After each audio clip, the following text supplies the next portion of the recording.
గోదావరి వరద లంక గ్రామాలను ముంచెత్తడంతో ప్రజలు జలదిగ్బంధంలో చిక్కుకుపోయారు. ముంపు బాధితుల అవస్థలు పట్టని కూటమి ప్రభుత్వం వారిని గాలికొదిలేసింది.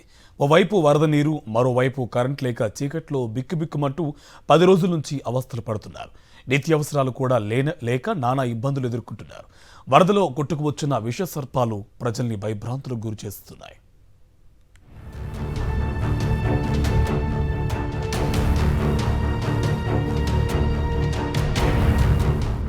గోదావరి ఉగ్రరూపం దాల్చడంతో లంక గ్రామాలను వరద ముంచెత్తింది.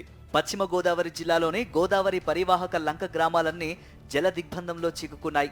భద్రాచలం వద్ద వరద ఉధృతి తగ్గుతోందన్న వార్త ఊరటనిస్తున్న శివారు ప్రాంతాల్లోని వరద నీరంతా సముద్రంలో చేరే వరకు జిల్లాకు ముప్పు పొంచి ఉంది. జిల్లాలోని ఆచంట, పెనుగొండ, యలమంచిలి, నరసాపురం మండలాల్లోని ఏటిగట్టు పరివాహక లంక గ్రామాల్లోని పల్లపు ప్రాంతాలు మొత్తం నీట మునిగాయి. ఇళ్ల చుట్టూ నీరు చేరి రాకపోకలు నిలిచిపోయాయి. తప్పనిసరి పరిస్థితుల్లో లంక గ్రామాల ప్రజలు ట్రాక్టర్లు, పడవలపై ప్రయాణం సాగించాల్సి వస్తోంది. నిత్యావసరాలతో పాటు తాగునీటి కోసం సైతం ప్రజలు ఇబ్బందులు పడుతున్నారు.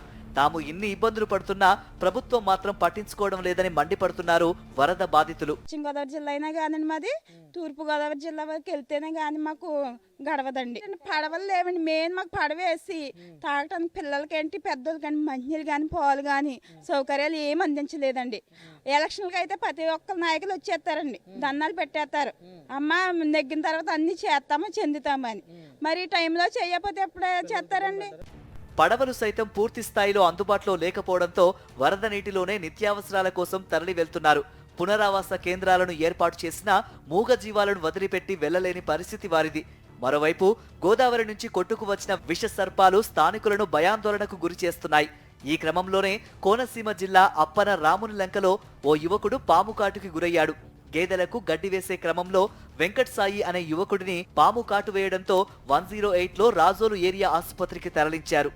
బిక్కుమంటే ఉన్నామండి, కరెంట్ లేకపోయినా అలాగే ఉన్నామండి అందరం. ఇంకంతండి, ఏ పార్టీని తరపున కానీ ఆయన కానీ ఎమ్మెల్యేలు గారు ఎవరు రాలేదండి. పాములు వచ్చాయండి, వచ్చినా మరి చూసుకుంటూ ఉంటాం కదండి. అంతే, పిల్లలు అయితే అలాగే ఉన్నారండి. ఇక యలమంచిలి మండలంలోని కనకాయ లంక, పెదలంక, లక్ష్మీపాలెం, యలమంచిలి లంక, బారవ, దొడ్డిపట్ల మత్స్యకార కాలనీ, ఏటిగట్టు దిగువ ప్రాంతం, అబ్బిరాజుపాలెం గ్రామాల్లో రోడ్లపైకి వరద నీరు చేరింది. చాలా ఇళ్లు జల దిగ్బంధంలో చిక్కుకున్నాయి. ఈ గ్రామాల పరిధిలోని 6165 కుటుంబాలు వరద తాకిడికి గురయ్యాయి. కాజ్వేల పైనుంచి వరద నీరు పారుతూ ఉండడంతో పడవలపైనే ప్రయాణాలు కొనసాగించాల్సి వస్తోంది. ఏ చిన్న పని కోసం వెళ్లాలన్నా తమకు ఆధారమైన కాజ్వే ఎత్తు పెంచాలని ప్రజలు కోరుతున్నారు. కనీసం పడవల్లో వెళ్దామన్నా అవసరమైనన్ని అందుబాటులో లేకపోవడంతో వారు ఇబ్బందులు ఎదుర్కొంటున్నారు. పడవల్లో రావడం, పడవల్లో వెళ్ళడం తీవ్ర ఇబ్బందులు ఎదుర్కొంటున్నాం. దీనివల్ల ఈ కాజ్వే అనేది తరతరాలుగా మా కోరిక సార్, మా గ్రామస్తులు ప్రతి ఒక్కరి కోరిక. ఈ కాజ్వే అనేది హైట్ జరగాలి, ఎత్తు పెరగాలి. కొన్ని సమస్యలు అంటే 100% సమస్యలు తీరిపోతాయని కాదు, కానీ కొంతవరకు మేము ఈ ధవళేశ్వరం బ్యారేజ్ దగ్గర 15 అడుగులు గోదావరి నీటి మట్టం పెరిగేసరికి మా కాజ్వే అనేది పూర్తిగా జల దిగ్బంధంలో నిలిపోవడం జరుగుతుంది.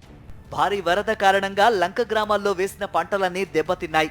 వేల ఎకరాల్లో పంటలు నీట మునగడంతో రైతులు ఆవేదన వ్యక్తం చేస్తున్నారు. అరటి, కొబ్బరి, నువ్వులు, కూరగాయల పంటలు మొత్తం 10 రోజులుగా నీట మునిగిపోయాయి. నీరు దిగువకు లాగినా పంట ఎందుకు పనికిరాదని రైతులు ఆవేదన వ్యక్తం చేస్తున్నారు. నీరు ఇంకా అలాగంటే లాగుతుంది, పొడుతుంది, పంటలన్నీ పాడైపోయింది. పశువులు మాత్రం అయ్యో రోడ్డు మీద అయ్యో ఎండలో కట్టేసాం. వాటికి మేత లేదు, ఏమీ లేదు, అన్ని పాడైపోయినట్టండి. ఇంకా ఈ నువ్వుసేన ఉందంటే ఇంకా నీరు పడితే ఇంకా అసలు పని చేయదండి. ఇంకా మొదలకే కుళ్ళిపోయి ఇంక పడిపోద్దండి. ఇంకా ప్రతి ఏటా వరదల కారణంగా ఇబ్బందులు పడుతున్న తమను ఆదుకోవాలని లంక గ్రామాల ప్రజలు కోరుతున్నారు. ప్రభుత్వం వెంటనే స్పందించి సహాయక చర్యలు ముమ్మరం చేయడంతో పాటు కనకాయ లంకకు వంతెన నిర్మించాలని కోరుతున్నారు.